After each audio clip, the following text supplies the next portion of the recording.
All right, 9 o'clock. Good morning and welcome to Daybreak on WGRZ+. A quick update for your commute this morning. Dave Cash mentioned this morning. Campbell Boulevard is shut down between North French all the way up to Tonawanda Creek Road because the number of downed trees in the area. We do have a crew on the scene right now gathering details and video, and we'll let you know once we learn more and once we get that video into the house. But we've been talking about the high winds, and this is the live look we've got outside right now, right? Here's the bigger story. The wind, Pete. I mean, this has been kind of the real deal. I will say that in the last, let's say, hour, the wind has come down a bit, but you can see the break wall there with the waves crashing over it, as it usually does on windy periods, which is currently what we have. Winds so far, again, peaked. The first 60-plus mile-an-hour wind gusts we've had this season occurred just about 2 hours ago at the airport, 63-mile-an-hour winds. Wow, yeah, we've got a weather impact alert today because of that, but we're talking about the downed trees up in the north, a potential of Lake Seiche, correct, a little bit? Absolutely. I mean, when you have, let's say, 4 to 5 hours of sustained winds of this category. Pushing all the water here? It's like, remember in the bathtub as a kid, you kind of see the sloshing of the water back and forth. Yeah. So the sloshing of the water is coming our way, and for that reason, we do have a lakeshore flood advisory because of the higher levels that the water will reach today. And everyone out there is saying, hey, Pete, would you get out of the way of the weather map so Patrick can do his job? I don't like him here. Sometimes this is a lonely space. I will see you over there in a little. I'll see you over there in a little bit. You really want to go? Yeah, sure will. You can do your stuff. All right. Back to lonely times. Good morning, everyone. Yes, it's been windy this morning. The wind is staying elevated. But again, the numbers are down from what they were, let's say, at 6 or 7 o'clock this morning. Gusts to 35 to 40 miles an hour. We're also getting some rain that is moving through. So it is a raw day, to be sure. We're going to see rain showers and colder temperatures, and that stout breeze, or wind, if you will, take us into the afternoon where things should begin to calm down. We do have a high wind warning until 4 o'clock this afternoon. Some wind gusts could approach 50 to 60 miles an hour. We have already seen that in places like Niagara Falls and Buffalo. Grand Island have all seen winds above 50 this morning. We're going to see the rain showers at noon this afternoon. It stays kind of windy and raw, but the rain should begin to ease back. All right, temperatures are now in the 30s. This is about 10 degrees cooler than it was when Daybreak began this morning. Numbers in the 30s. Here's what we're expecting. Again, periods of rain and wind. Temperatures holding right around 38 to 40 degrees all the way into tonight, when the wind should begin to diminish a bit. So that's what we have coming up. Snow totals, I don't know what those are doing there. We are going to see some snow, by the way, around here. It looks like as we head towards the end of the week, as some lake effect snow develops. In fact, we will see, I would say, snow heavy at times beginning Wednesday, Thursday into Friday, focused south of Buffalo, and yeah, another lake effect snow event that could last into the weekend that is coming up. Pete, I've got props. I'm going to have to show you what my rooftop weather experience was like just a bit ago. I was up there for 30 seconds on the roof. Open the umbrella. Well, look, shredded. And that surprised you with 50 to 60 mile an hour winds? I will say we have done rooftop weather now coming up on 8 years, and never have I seen the demolition of an umbrella like this ever. Well, so quickly. So we were planning a performance of Mary Poppins for the second half of this, so that's out the window now. Yes. So instead, you know what we're going to talk about? What's that? We're going to talk about some Bills football. Yes. Great game yesterday. Good game. Man, Bills accomplished their mission for the weekend, secure the number 2 seed in the AFC. Come on! Yeah! Hey, and I mean this. Listen. Where else would you rather be than right here, right now, baby, right? Come on! Putting on the red, white, You know, there are very few coaches who can quote Marv like that, and Sean pulls it off. They absolutely dominated the Jets, 40-14, and as you just heard from Coach McDermott, it was a complete game. Offense, defense, special teams, all made an impact to secure the victory with the number 2 seed and the division secured. Now they're guaranteed a home playoff game at Highmark, and depending on how things play out, the potential of 3 playoff games at Highmark. And by the way, I have to tell you, looking down the road into the weather during that playoff period, wintry weather may play a role like it did in the playoffs last year. Just a heads up. And quick question. Sure. Was there any space in your brain Not much. that felt, I don't know, a little sorry for Aaron Rodgers? I don't know. No. No? Okay. Not even a little He bit of was me. Terrible Yesterday. He was the terrible. Bills made him look terrible. But I will tell you this. Yeah. The beginning of the game, Yeah. the defense was making me nervous. Yeah. Because, I'm like, oh, here we go again. Well, they marched right down the field. Yeah. Yep. In the first quarter. And then, a few adjustments here, a few Right. adjustments there, and things are running on all cylinders. So, Yeah. as the number 2 seed, the Bills are guaranteed to face the AFC's 7th seed in the wild card round. So that means they're going to be taking on either Denver, Miami, or the Cincinnati Bengals. Now, if I'm going to rank them, Oh, yeah. that's my list of what I would want to see. Miami first, Denver second, and Cincinnati last. I want no part of the Bengals. Nope. Even though they're even skeptical to make the playoffs. In fact, a couple weeks ago, they had like a very low chance. But our history with them Yeah. you remember the playoff game 2 years ago, Right. in the snow, and we couldn't do anything. Yeah, well, our history with them, and also Joe Burrow, who is, also, he's on the outside track, but he is in the conversation for MVP as well. So, yeah, they can bow out of the playoffs at any point. Yeah, again, their record isn't great, but again, there's just something about, Burrow, he's a master class. They have a great offense. Again, I want no part of them. Now, if you recall the last time we played the Broncos, do you remember that game? I don't. That was the game that we were set to beat them. They kicked a field goal and missed, but we had 12 men on the field. And then they got a chance to kick it again, and then they ended up winning the game. I think that was 2 years ago. I love the fact that you're bringing up all these pleasant memories for us all. I'm just thinking of these potential opponents and some of the history that we had. So if you want to make it out to the wild card game, we took a look at Ticketmaster this morning. Here's what the prices are looking like right now. They range from $150 to $770 before taxes. Right now, a date has yet to be set for the Bills wild card matchup, but once we get these things settled and things become clearer, we will obviously let you know and have a complete preview of the Bills matchup against whomever it's going to be in the first round of the playoffs. And a reason why ticket prices may be so high is because, as we mentioned a little while ago, MVP candidate filling up seats wherever he goes. Josh Allen is now, the Vegas odds makers have him the favorite for MVP. So I know a lot of people out there are saying, well, what about Lamar? Because both have had huge seasons. But Josh's season has been historic. He just notched his 5th consecutive season with 40 or more touchdowns. He became the first player in NFL history to score 3 passing touchdowns and 3 rushing touchdowns in a game. He also had a game where he passed, rushed, and received for a touchdown.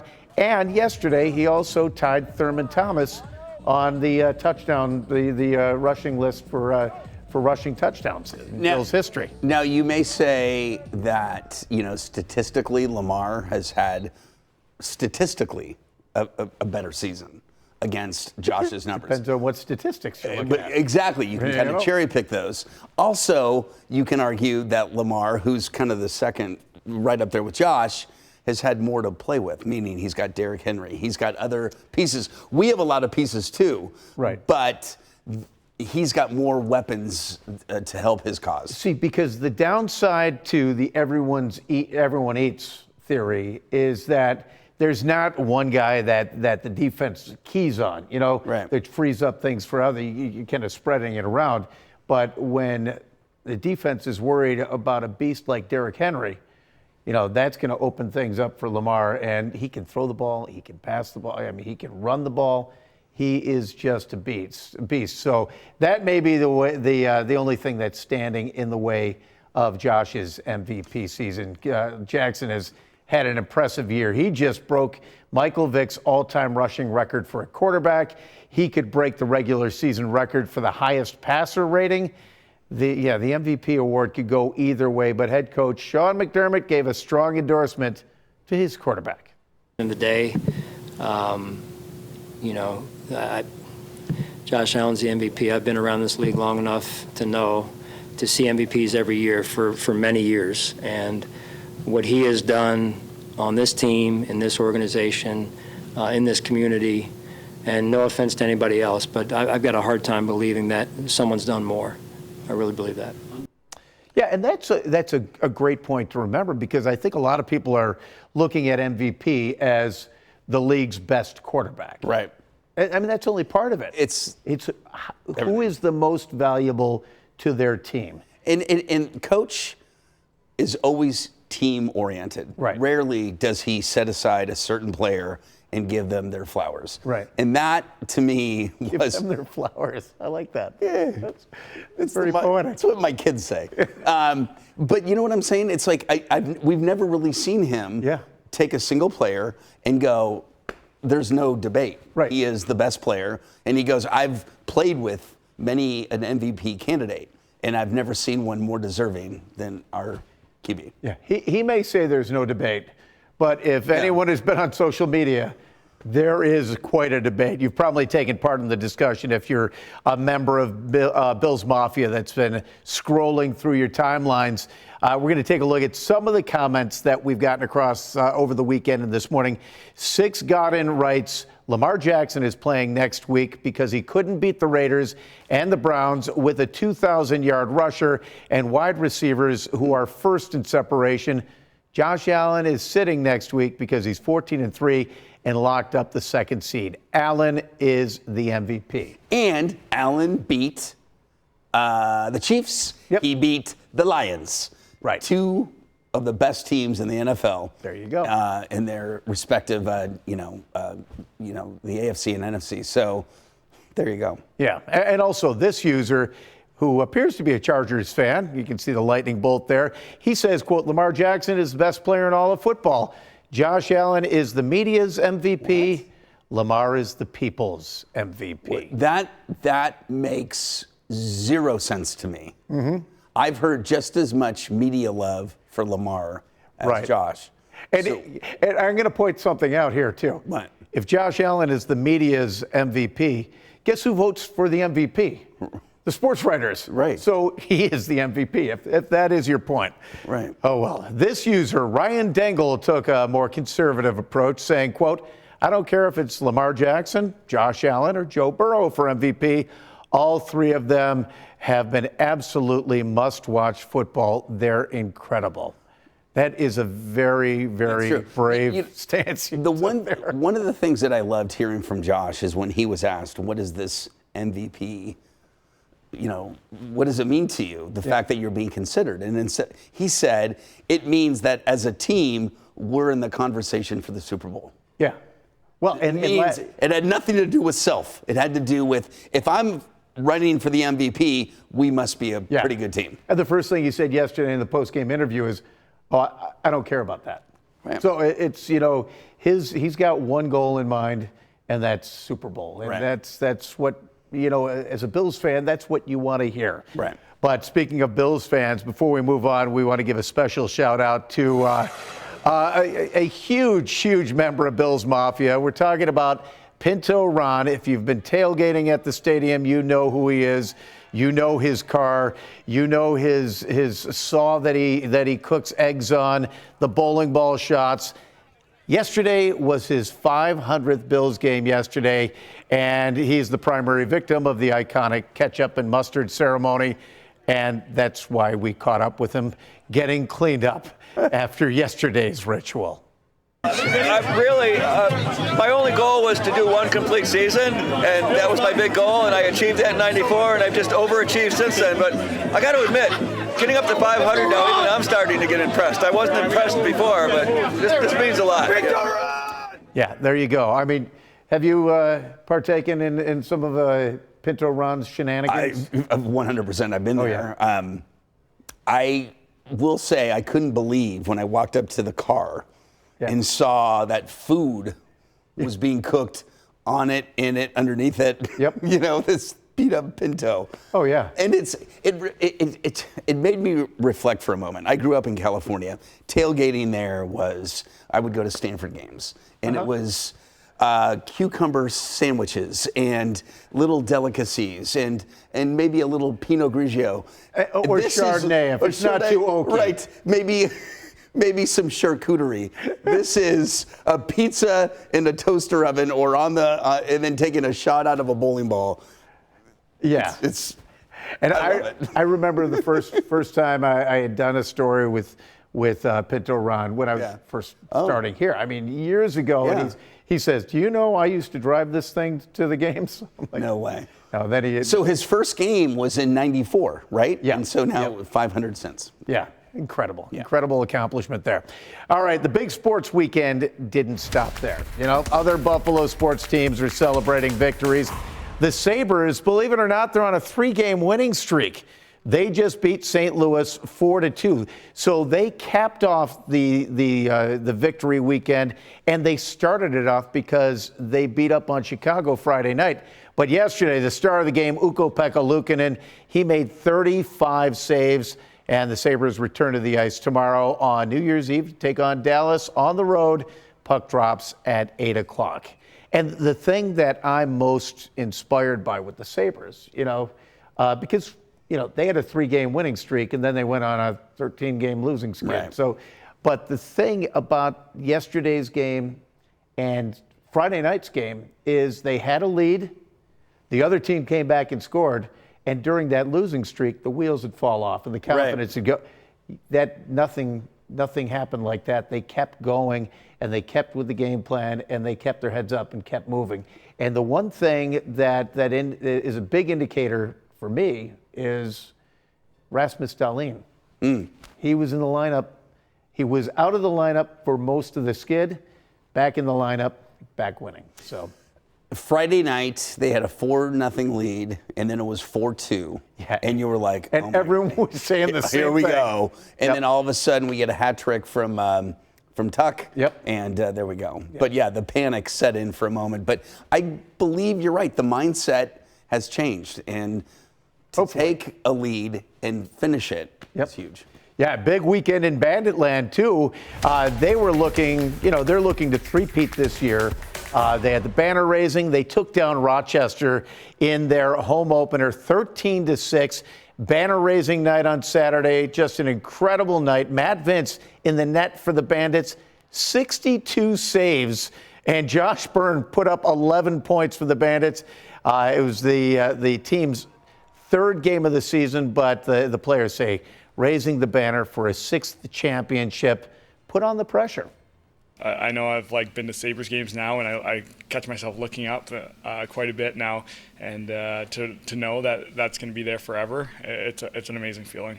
Yeah, home field advantage is very important, obviously, to play in front of a sold-out crowd like that. We want to make sure they keep coming, obviously, and I think that was an exciting game for them to be a part of. And yeah, like you said, you want to defend your home because it's that important. Our goal is to make playoffs, obviously, and then our second goal is to have home field advantage because you see it when we went on our 5-goal run at the beginning of the game. The crowd gets into it. It's hard. I've been in games where the other team's crowd has gotten into it, and it's hard to kind of bounce back. So it's important to kind of have them on our side. Yeah, the Great Dane talking about Saturday night. I mean, that barn was rocking. Yeah. Unfortunately, I didn't make it out to the game, but I kept looking. I was getting huge FOMO because I'm looking at my friends' feeds and you know, just showing the atmosphere, and that is just awesome. It's awesome. It's something you have to experience as a Buffalo sports fan. So. Yeah. in 3 games in, and the energy is already there. Oh, yeah. Very Yeah. cool. Looking to three-peat this year. All right. Right now, we're going to take another look at your forecast. And the story of the morning is the wind. This is a live look from our Rand cam. I think it's looking at the windmills and it through a mist because you've got a little bit of rain out there. You got a lot of wind. It is a weather impact alert day, right? Yeah, no doubt about it. I mean, it's a day where we have the high wind warning. And we have, look at that, that's a live look at Niagara Falls. It is going to be wet and windy with rain showers, especially this morning. The rain showers will taper. The wind, though, the strongest winds have already moved by, but it's still going to be breezy to windy for the rest of the day today. A wet New Year's Eve on tap and a long duration lake effect snow develops. Looks like on Wednesday all the way through Sunday. Most of the snow will be south of Buffalo, but there will be some in Buffalo too. This doesn't look blockbuster at this point, but still some heavier snows, especially for southern Erie County and into the southern tier later on.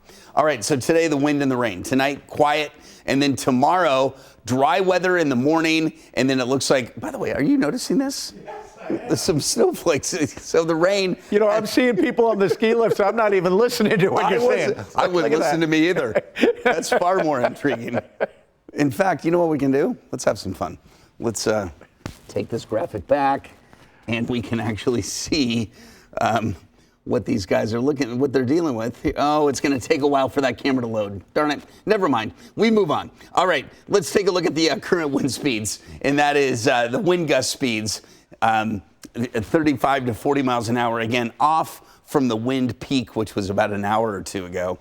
It is going to stay windy. We're dealing with some rain showers. Obviously, the hills are getting some snow. You did see some snowflakes down there in Holiday Valley, and that's where the snow may accumulate to an inch or two, but warm enough for rain. All right, for most of us. Long-range forecast looks like this. We are going to see a weather impact alert today for the wind.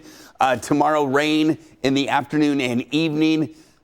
That's New Year's Eve. Rain and snow showers Wednesday, then periods of snow showers Thursday, Friday, and through the weekend. For the south towns and the southern tier, we have a weather impact alert, it looks like, for Thursday.